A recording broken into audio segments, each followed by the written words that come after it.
For cheap D2R items, visit aoeah.com. You get 3% off with the code ARIAD. Check the link in the description. Hello and welcome everybody. Since the Trapsin guide with its content has already been quite extensive, I decided to make this extra video with gameplay hints especially for the early game. We do not deal with the playthrough here, I have shown that in detail in another video. Rather it's about the question of how we can work with the Trapsin after the playthrough, even if we don't have good items yet. In the gameplay footage you can also see how I use the Shadow Warrior as well as Mind Blast and Cloak of Shadows to not be directly involved into fights. Here my assassin still has nothing impressive, the best is the Crescent Moon that I have built after the rune quest in Hell has spat out an rune. I'll show you how to proceed to get double Mosaic as quickly as possible. I now have my pair too and sold the Crescent Moon for a lamb to build a treasury.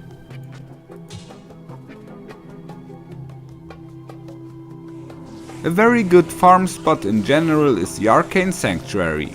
There are no lightning immune monsters and you can take advantage of the environment. Also, there are ghosts here that have a good drop rate for runes.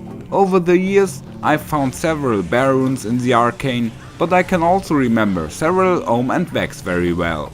Lower runes also drop quite often here.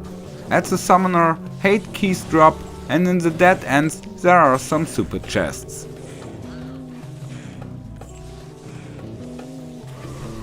The secret cow level is a really good farming spot for our assassin too. Cows also have above average rune drop chances and due to the mass of random mobs, many white stuff drops as well. So you might find some useful Mosaic bases here. Since the lightning damage is still quite low, the Death Sentry traps help enormously. As soon as some cows are dead, you should cast several of them next to the corpses and then pull the other cows there. So you increase your kill speed enormously.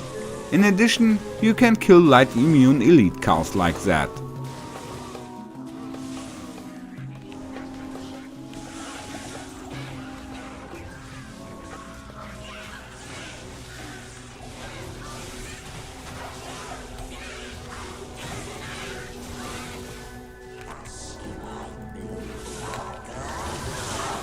The Countess is also known for her rune drops. All runes we need for Mosaic can drop here.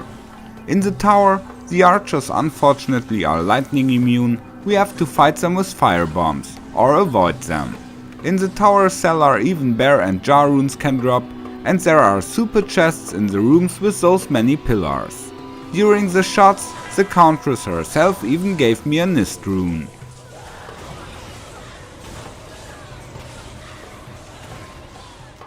Here again the rune drop table of the Countess.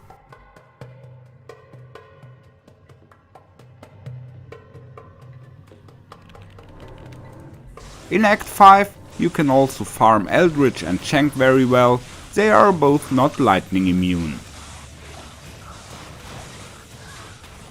Pindle also is a popular spot where high loot like Griffin's Eye can drop, but here you should be a little careful, because the undead can knock your socks off. However, since they have low life and lightning resistances, they also die quite quickly. But if Pindle is lightning immune, you should rather directly leave the game. If you're looking for variety, you're in good hands walking the Crystalline Passage. There are usually no lightning immune monsters, and sometimes those physically immune ghosts appear. Additional elite groups spawn from the urns. Here it is of course handy to place the traps before opening.